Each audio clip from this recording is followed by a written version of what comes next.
The biggest mistakes I've made have come about because I didn't get enough facts. I didn't drill down deeply enough. I didn't ask enough questions. I didn't ask the right people. And it hasn't always been this way. The number is increasing, driven by globalization, climate change, urbanization, deforestation, and other trends of our modern world. Greetings, distinguished guests, and thank you for this opportunity to say a few words at this year's event 201, hosted by Johns Hopkins Center for Health Security, the World Economic Forum, and the Bill and Melinda Gates Foundation. This is a new normal, driven by many, many factors, mainly through human behavior. But we're going to have this intermediate period of opening up, and it won't be normal until we get an amazing vaccine to the entire world. And it won't be normal until we get an amazing vaccine to the entire world. To say things won't go back to truly normal until we have a vaccine that we've gotten out to basically the entire world. And it won't be normal until we get an amazing vaccine to the entire world. Did he really just say that? Did we really hear Bill Gates say that he intends to vaccinate the entire planet? Well, yeah, he did, because he said it, he keeps saying it multiple places.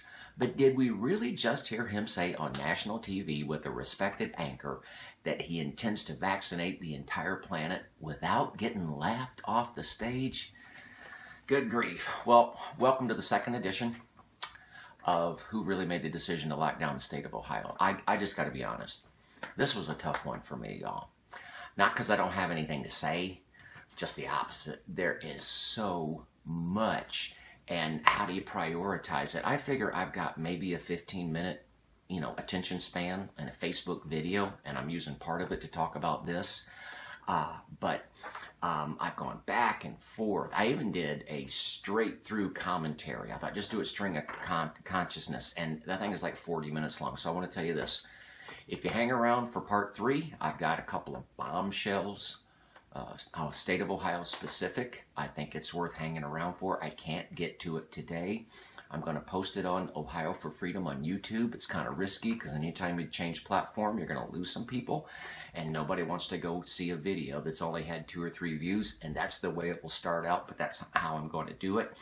But I'd ask you to stick around. I will also tell you that sometime in the next couple of days, we will be turning on the website, ohioforfreedom.com. It's a work in progress. It'll be rough in the beginning, but there will be links to a lot of information that I believe that Ohio voters will find helpful, including links to some previously censored medical opinions, and you might find that helpful. But anyway, get that all out of the way. And here we go as we investigate the question, who really made the decision to lock down Ohio?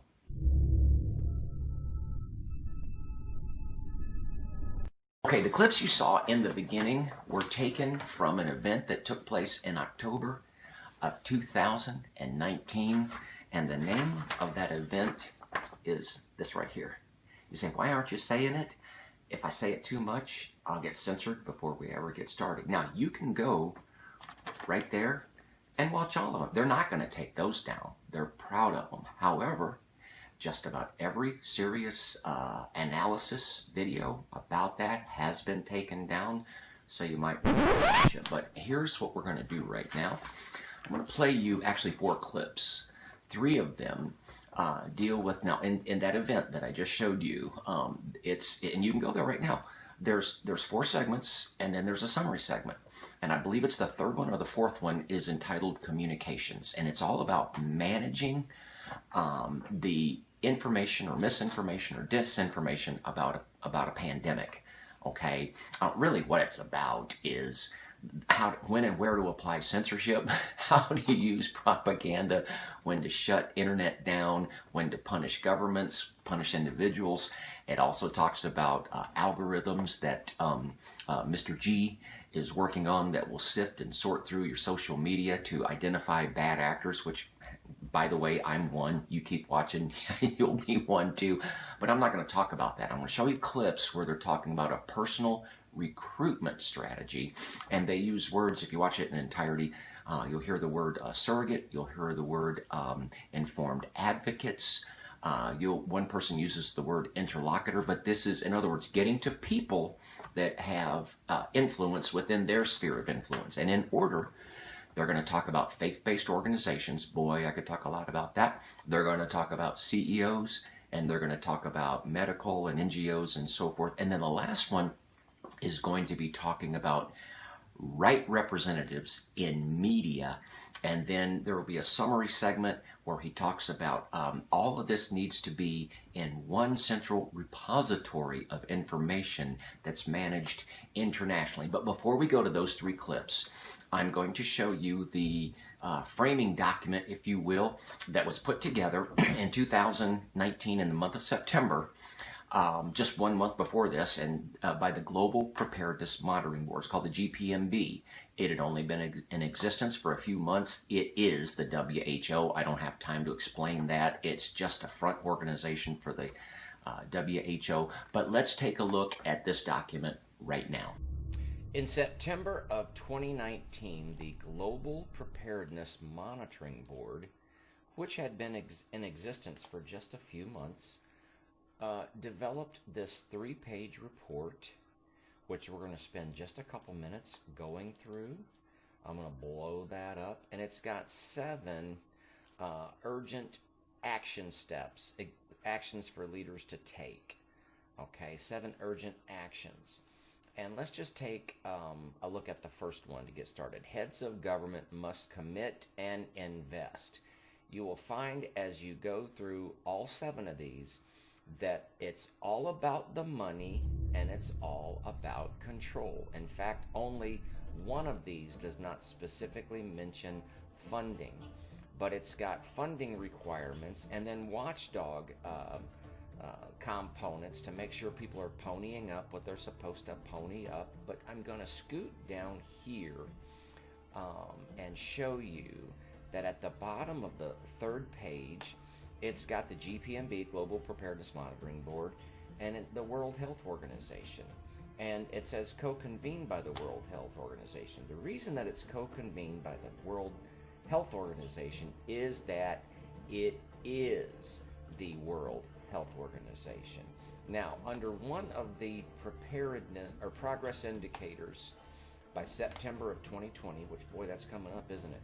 The United Nations, including WHO, conducts at least 2 system-wide training and simulation exercises, including 1 for covering the deliberate release of a lethal respiratory pathogen.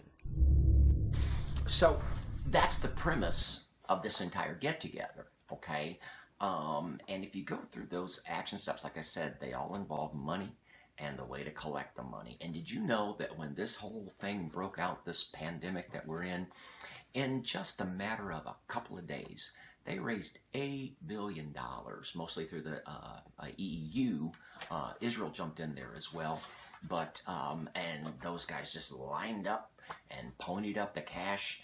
And, you know, it's just pretty amazing. But I'm going to play you those 3 clips about recruitment. But yes, I'm going to tease you one more time. I want to show you an opening video that occurred within the first 5 or 10 minutes of this event. And it was, you know, to frame the discussion, to frame the mindset that they would all be in as they're, you know, discussing these things. And just ask yourself as you watch this clip, does it sound familiar? Does it look familiar? Now, they're going to call the virus that they're discussing CAPS, okay? But if you would substitute the word CAPS for something else, just ask yourself if it looks familiar. Continuing our coverage of the newly discovered CAPS disease and the scope of its deadly outbreaks. There are now more than 30,000 reported cases. Experts warn this may be just the beginning of a global problem. GNN science reporters have produced a video about what we know so far about CAPS, the virus, the outbreak, and the resulting chaos. CAPS is a novel coronavirus related to those viruses that caused the frightening SARS epidemic in 2003 and the deadly MERS outbreaks in recent years. Scientists think each infected person in turn infects on average 2 more people. This does that look kind of familiar? I mean, does it look like... Whew, it looks familiar. So, what does this have to do with Ohio? Well, actually, it has a lot to do with Ohio. That's why we're doing the video. Hello. So, I'm going to play those 3 clips now. And again, in order, they're talking about recruitment, but they're talking about faith-based, they're talking about CEOs, they're talking about media representatives, and then the summary is where the gentleman says, we need all of this to be in one repository, so there's one central way to manage this information flow for the whole world. No, I think a complementary tactic, too, is to tap faith-based organizations and civil society and other institutions to recruit them also to basically, almost at a grassroots level, continue to basically have the integrity of the information. Jane, in a prior meeting, mentioned that there's considerable trust by employees of their employer, and that's been borne out by our own trust barometer in the last several years, where it's extraordinary the amount of trust given to the employer. And coupled with that, in times of crisis, as we're living, the role of the CEO and the trust given to the CEO for advocacy and for advancement of accurate information is considerable. Last year in Davos, it was released that trust in traditional media sources has grown, while trust in social media sources has gone down, specifically after the last elections in the United States. So I think one of the ways that we need to approach this is to make sure that we have the right representatives on traditional media networks. There needs to be a centralized response around the communications approach that then is cascaded to informed advocates, represented in the NGO communities, the medical professionals, et cetera. You mean centralized internationally? Centralized on an international basis, because I think there needs to be a central repository of data, facts, and key messages. So recruiting people within their sphere of influence. The first one that you mentioned was faith-based organizations, and I am going to have some people not like what I'm going to say, and this is just my personal experience and observation, but I wonder if that explains something that I have noticed in my experience. And I'm going to paint with a broad brush. It doesn't fit every situation and everybody, but I have watched a fair amount of online services, e-services from big churches. And one thing that has jumped out to me is not even the acknowledgement of coronavirus or the fact that we're in a pandemic. I mean, I just can't imagine a pastor of a country church back in the 30s and the tornado just wiped out all the crops, that he wouldn't at least stand up in front of the people and say, folks, we've dealt with this tornado, but we're going to get through. I mean, it's like it never existed. It's like the Truman Show. It's like Orwell. It's like it's you know what it's like? It's like grandma lives with the family. She's part of the family. And then one day, somebody comes, takes grandma away, and the next day everybody gets up, and it's like grandma never existed. Now, I know, and I used to be a faith-based leader. Okay, I don't want anybody to do without income, but I found out this week that faith-based leaders were also included in the CARES Act, which was unusual. But are there strings attached with that? Is there a quid pro quo? I don't know, but I will say this. We've attended a large community church here in Cincinnati, and just a few days before President Trump announced that he was, by executive order, declaring churches essential business, I thought everybody would run out there and have church. And you know, this is just me. This is just me. And I'm going to include it in the video. If the head of that church had called the other big church across town who'd called the other one and said, you know what, we're through with this. We're having church. Keep people 6 feet apart, fill up the parking lot, but if they'd all done that at one time, this thing would have been game over. It would have been game over. It would have been game over. Guess what happened? You know who did that? The rioters and the looters, but I'm way off subject. What does this have to do with Ohio? It has a lot to do with Ohio. Do you think that Ohio escaped the notice of the Bill and Melinda Gates Foundation and all of these folks? No. I was on their website today. I went through 50 pages of the grants that they have made. That's tedious. but Ohio's in there. We're going to get to that. Hold on. But just ask yourself this: is Ohio an important state? Yeah, it is. Not just because you live here and I live here, but Mike DeWine's already tampered with one election, y'all. There, I said it, didn't I? And everybody knows, if you want to win the presidency, you got to take Florida, you got to take Ohio. Ohio's kind of important. And they were able to get, I said it that way, didn't I? I'll just say this. Mike DeWine was the first governor in the state to lock everything down. By the way, before I forget, I want to say one more thing about the importance of the state of Ohio. And I want a big shout out to Nino Vitelli. I'm a big fan. I always learn something from his Facebook posts. But one thing that I learned from him just a few days ago was that in Ohio, the Ohio House passed a resolution that would keep Mike DeWine and Amy Acton from tampering with the November, in any election, okay? But obviously what's important is the November election. Here's something you want to know about that. Every Republican voted yes. Every single Democrat voted no. But it passed. And that's good news. The bad news is it's got to pass the Senate, which is Democrat controlled, and if they vote like the House Democrats did, we got a problem. And I don't mind putting it out there for the world to see. I don't trust Mike DeWine with this election. I don't trust him. You decide how you feel. He's already tampered with one election. Let me ask you a question. Did you vote in the last election? Do you know anybody that would have wanted to vote, but it was confusing and they didn't? That's been news stories all over the place. So bear that in mind, that the first state to lock down, you could say Republican governor led the way, and bam, it's like a bunch of dominoes that start falling over, and it sets a precedent, and it's very concerning as we look towards November. Dr. Acton, who has done such a phenomenal job. Yes, yes. Okay, so the first time that I heard Amy Acton speak, I knew something here that I couldn't necessarily prove here, but I knew something here. You know what I'm saying? And it came from what I will call a tell. I'm not a poker player, but I know a tell is when people that are good at that, they can see a flinch, they can see a mannerism, and it tells them what the other person is going to do or what they're thinking. And I'm going to play this clip, and I just want you to ask yourself, does Amy Acton think and act like local, name a county, Ohio, or does she see herself as part of this global elite? What is her mindset? Watch the clip, decide for yourself. I had looked at it actually before the Surgeon General and the CDC came out.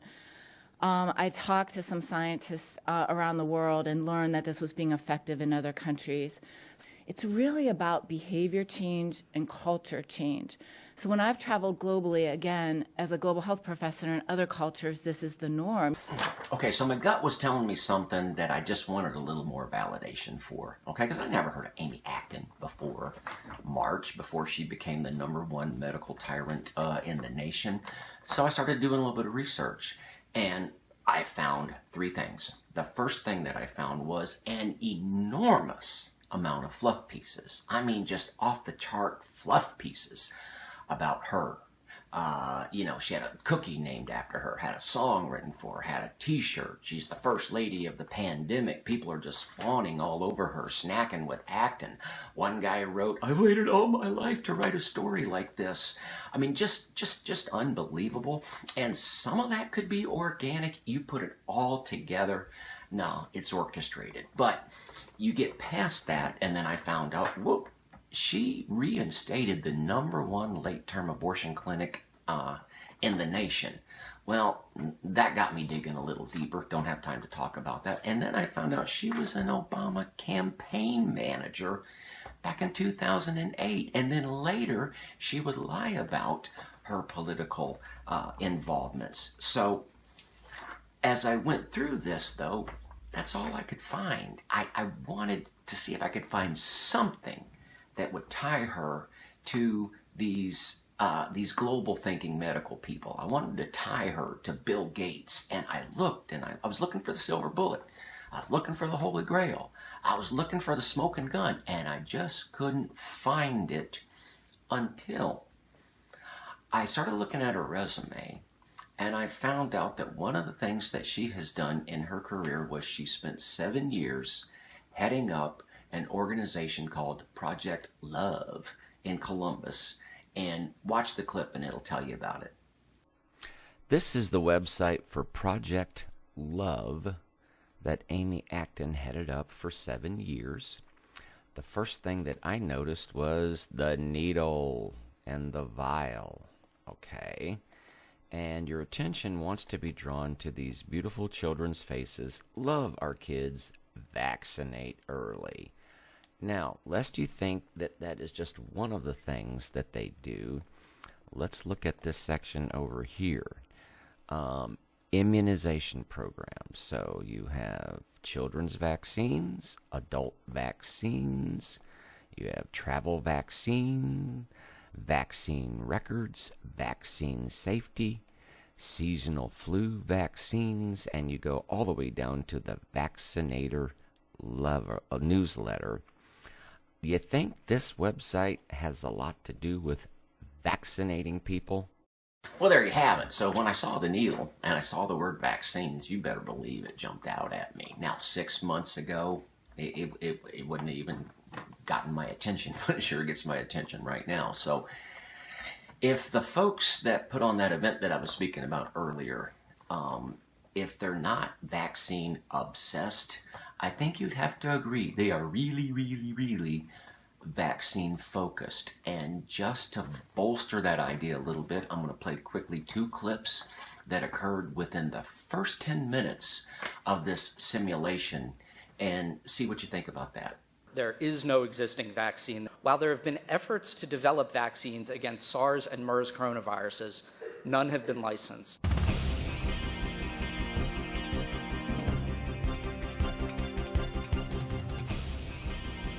Continuing our CAPS disease coverage and possible solutions, I'm joined by immunologist Dr. Yvonne Bello and Dr. Rhea Blakey, an epidemiologist, both highly respected in their fields. Let's get right to it. Why are people saying a vaccine for the CAPS virus is not likely in the near term? Researchers are working on a vaccine, and we have viable leads, but it's complicated. We have known about CAPS-like viruses in animals and people for decades, but have not been successful at developing a licensed vaccine. Now, in case you don't think that Amy Acton can operate in stealth mode, in other words, pretend to be one thing and be about something else, or be all about something and deny it, watch this real quick. It's talking about her political involvement. But watch this and then ask yourself, is she really honest about what she's really up to? There has been, as you know, some disconnect at times on the federal level between the government and health officials. However, when we see you and Governor DeWine, it appears that you're on the same page. Have you ever had disagreements on things, and how do you hash those out, if so? Well, I am, again, I wasn't a politically involved person before this. I was minding my own business like most of your viewers are.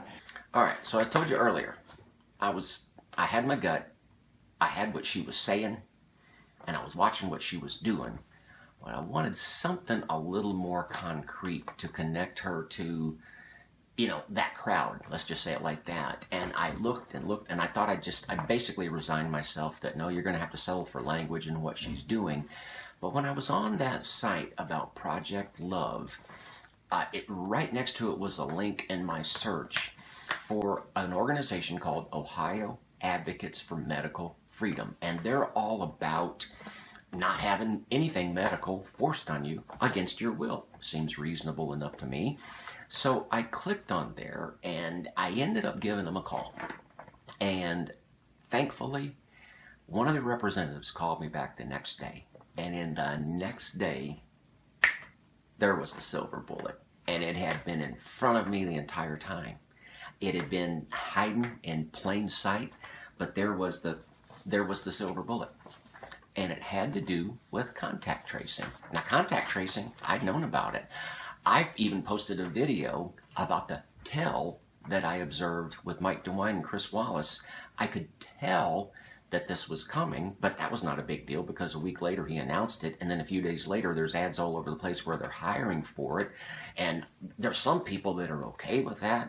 I'm not even going to spend much time on it. I'm not okay with that at all. It's a huge invasion of privacy, and the intent is that it be a permanent fixture in society. And when I watch clips of Bill Clinton embracing it, I don't know about y'all, but that's really, really, really, really creepy. So I had known about this, but there was a little detail that escaped my attention. And I'm going to share that with you right now. But I know that my friend, whom you know well, Paul Farmer, is heading up a program for Massachusetts now to try to get a state contact tracing core. 685 local public health workers at local health departments around the state of Ohio who are trained to do this. They're there. But that's not, clearly is not going to be enough. So we have, right now, under Tier 1, we see Tier 1, we have about 900 volunteers. These are people who have been doing other things. They've said that they could volunteer to do this. And we are using, some of the local health departments are using some of these volunteers now. But we know that this could be with us for a year, 18 months. Wait. How does he know it's going to be around for 18 months? Who told him that? How does he know that? Who's he listening to? Well, they won't be back to normal until we either have that phenomenal vaccine or a therapeutic that's like over 95% effective. And so we have to assume that's going to be almost 18 months from now. But we know that this could be with us for a year, 18 months, and that this tracing is going to have to be done over a long period of time. So we're getting money. Whoa, wait a second. Where's this money coming from? Who's giving this money? Have you told us? So we're getting money to go to each of the health departments around the state so they can hire people to do this. We're going to bring in the training to train them. Again, this goes back to Partners in Health, the group that I told you about. They will come in and help us train these workers. That's the silver bullet, folks. That is the connection between the amazing Amy and them. It was in front of me the whole time, but when I heard out of Mike DeWine's own mouth that we are using Partners in Health, boom, boom, boom. Who is Partners in Health? Well, it's the company that Massachusetts, California, Louisiana are using, but they're headed up by Paul Farmer, and I found the stories out. Paul Farmer's organization, Partners in Health, the #1 funder of Partners in Health is Bill Gates, and I found the articles about Paul Farmer and Bill Gates and Paul Farmer and Melinda Gates, and then you saw the clip where Bill Clinton is congratulating Mario that he's using my friend Paul.